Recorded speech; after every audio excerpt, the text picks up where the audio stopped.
Welcome to the Portsmouth Point review. We're talking about Game of Thrones, and we want to talk about the last 2 episodes and the progression of the storyline. I think we watched the episode last night, and I think what we all both can gather from that is Hodor. That is it's just Hodor. Like, it just so emotional. I cried. We both cried. It was a very emotional time. It was so... I didn't expect it at all. No, but the build-up, it was so tense with the White Walkers coming. You just didn't see that it was going to come back to Hodor, and it was just... Wow. It was, and also it kind of opened up this whole new parallel universe about how the future can control the past. Yeah, and it calls into question Bran's character, because if he can affect the past in that way, what else can he affect? Exactly. His storyline is gonna. I think it also kind of shows. Personally, at the moment, I don't really like Bran because I think that was quite selfish of him. He clearly was controlling Hodor, and he could have stopped that. Yeah. I don't know. It seemed more of as a choice, and it was quite selfish of him. Yeah. But it's almost like he was kind of destined to, because of, Hodor's been saying Hodor the whole time. It's like he almost had no choice. It was bound to happen. Yeah, to hold the door. But it's weird that Hodor's an onomatopoeia now. Yeah. Hold the door. Did you see that there was someone who predicted that this was going to happen ages ago, back in 2008, and they'd written, only as a joke, they'd said, the reason he keeps shouting Hodor is because everyone's been asking him to hold doors all the time, and he's just, he doesn't really ever gets to say, because of, him being a kind of servant to people. And, but obviously they hadn't predicted it happening in this way, but I thought that was quite interesting. That was quite interesting. And also the fact that the writer told them that this was his plan, even though the book hasn't been written yet. So I was it's quite interesting to think about how maybe what his emotions are about how the fact that they're kind of taking the storyline in their own direction, because it's his creation, and I know that he's allowing them to do that, but whether maybe apparently I heard he still does work. He's still he is still a producer of the show, so clearly he's still got a direct influence over it. And I always do think that maybe he's always got a veto because it is his little baby. So I would always say that. So that's Hodor. Very emotional ending. Yeah, definitely. Oh god, that's just so sad. It's just sad. I mean, is he dead? I think he is. But dead, some people say, he could be. We didn't see him die, and there's this whole theme in But Game of Thrones. If you see them die, they're dead. But if you don't quite see it, a lot of people still think the Hound isn't dead because we didn't see I've him heard die. that conspiracy. If you don't see the physical death and they are just dying, they got. But I think. Yeah, I think he's gone. Yeah, rest in very peace, emotional. And then Daenerys. Yeah. She clearly is a rising. Well, she's already risen. Powerful superstar. Woman. Yeah. Not last episode, but the episode before that, the scene where the fire. I think that was so powerful. Where everyone was worshipping her. And the way they were mocking her before, and then she silently walked up, the fire. It was really tense and amazing, and really powerful. What was great about it, I think, is that we knew when the fire started going down. You remembered back in scene? I think it was season 2. Yeah, season 2. When she'd burned before, and we kind of knew what was going to happen, but it didn't stop the tension. Yeah, exactly. And the surprise, and then the awe of everyone. Yeah, collecting round, and just bowing. That was I think that was such a powerful. Yeah. All that was missing from that scene was her dragons. I think if her dragons came in, that would have. They just turned up. Yeah, that would be great. Yeah. Up, yeah.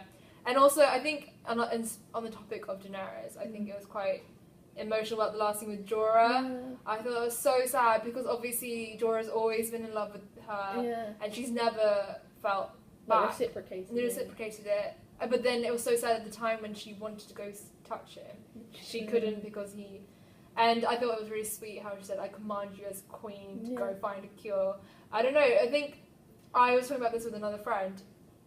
What do you think maybe towards the end when she does finally take over Westeros, he will come back and he will want to spend his last days with him? Yeah. But I don't know. Do you think he'll find a cure? I feel something's telling me he might find a cure. But the Stannis' daughter, she had a part growing on her, didn't she? But they said there's a healer who stopped it from spreading. But she still had the patch on her face. Yeah. So I think maybe but maybe that's too predictable. Maybe that's the exact reason why he won't. That's the thing. I don't know. I feel like towards the end, I think I'm quite optimistic. He might find a cure. I really like their. Not that I don't like her relationship with I've forgotten his name, the new man. Oh, I forgot his name as well. You all know who we mean, but I do want them to be together. That seems more like a sexual relationship. Yeah, rather and I think than that like theirs is more emotional. And more about theirs is like loyalty. Like he's been loyal to her for the whole time, right from the beginning of the entire series. So you could tell that he really regrets betraying. Yeah, and his decision, and that he just wants. It was amazing. Yeah, I like that part. Yeah, that was a very emotional scene as well. Yeah. Okay, and moving on, the North. The North is getting interesting finally, because I feel like the North has been a bit. It's a bit of an underdog. I mean, because we knew about Jon Snow, and it had been very focused on Jon Snow and Ramsay being, and now that they're bringing those two bits together, it's really getting tense now. It's building up. Oh, Ramsay's letter to Jon Snow, and when Jon wouldn't read it, and Sansa. And then I thought that was quite powerful. Yeah. Sansa was like, "Read it to me." She's got stronger now. Speaking of Sansa, her Littlefinger, she shot down Littlefinger, didn't she? And then she kept on asking, "What did you think he did to me? What did you think?" And then the fact that Littlefinger had to encounter, he was forced to encounter what actually happened to her, and then you can realise the significance of the pain that Ramsay caused her. I think that was so good. I think the development of Sansa's character from this kind of, she was quite weak in the beginning seasons and feeble, and she didn't really have much power, and now she's strong and she's a woman. And she's someone that, rather than pitying her or like being sympathetic to her, we see her as more a role model, like someone strong. Before, when she was just a girl, really passive, like you said, now she's just so feisty, and now she knows what to do, and she's so self-efficient. A girl power, 100%. And just to finish on the North, Brienne and the wildling. There's got some. Did you see in the last episode? The look. He like gave her a nut and she rolled eyes like, go away. But I think what's great is that he, unlike all the men like that she's been with in the South, who, you know, a lady needs to be a lady. There's this whole wildling culture of like, you know, she's strong and she's feisty, and I really ship that. I really want that. I think that will happen as well. I think there'd be I predicted. Okay, so they'll be in a battle, and then she would kill someone. Oh no, she's about to get killed, and he would like stab her stab him from behind, whoever's trying to kill her, and then they'd kiss and something. I can just see that happening. Yeah. So that's that one, and then moving on from the North. Wait, what do you think will happen for the North? I mean, do you mean who do you think will win? I think that someone's going to die in this war between Ramsay and Jon. I am really worried that it's going to be Sansa or Brienne or someone that I really like, because there's so many great central characters, and it's too sort of predictable and not dramatic enough for just Ramsay to die, because I feel like that would just be too happy and too nice. No, and maybe it could be that, you know, Ramsay said that he had the little brother. Yeah. I think the little brother will die. Yeah. And then it'd be maybe he would die. Yeah. Someone is. Jon Snow won't die. Jon Snow's too. He just came back. It wouldn't be fair. Yeah. Oh my god! Imagine if they did that. Everyone would be so angry. That would be so. That would be so good though. That would be so good. Like, why he just died again? Oh. That would be something. That would be very emotional as well. I think they're tugging at our heartstrings this series, definitely. They know it's just been getting better and better, 100%. Okay, after that, I think Arya. I think before we said how Arya's story was getting quite boring, but actually now the last episode is quite interesting in the terms of the faces and how she took that. I don't understand why they're asking her to kill the woman. It's because when he first approached Arya, the man with many faces, she said, "Can you kill this person?" And he said he would do three for her. Yeah. And I think it's one of those that's what they get paid to do. But I think it was sad to see it that she had to. She obviously still has part of her identity. Yeah. She hasn't, because when she was watching that play, she was emotional. Yeah. And obviously, if you saw your dad, So I don't think she's quite fully detached, and that brings us to the question: is she going to cope with this, morally? I think she will. She will join the group or whatever, but then I think when she sees like a family member, I feel like the identity. She sees the reason why she has to kill that woman. If she finds out that it's, you know, this woman's done nothing wrong, and there's just something morally questionable about it. And she's I quite a moral skip character. the scenes where she's getting hit, with the stick. Yeah. I just don't like it. Just like I don't know. I skip. I think there's a bit much of it. I feel like we're over it now. Yeah, like exactly. It was shocking the first time you saw her get beat up with a stick, and now it's like, can we just stop hurting her? her? Exactly. Yeah, I completely agree. But I thought it was quite cool with the faces. Yeah. I think it'd be interesting to see how that progresses. Yeah. And also the Red Priestess. There was a new one. But it was quite scary because I keep on forgetting his name. The bald man. The spider. Yeah. He clearly was skeptic about it, and then she came about the whole destiny thing. What happened with the sorcerer and cutting off his penis? Because he's a eunuch, isn't he? And was it a priest that he was under the care of who did it? I can't remember. What was the reason behind it? It was a boy. I think it's just something that happened to the boys in the church at that time. Or at that time in this fantasy world. Because it seemed as if there was more significance to it more than we thought. Because you know how the Red Priestess was talking about the fire talking when.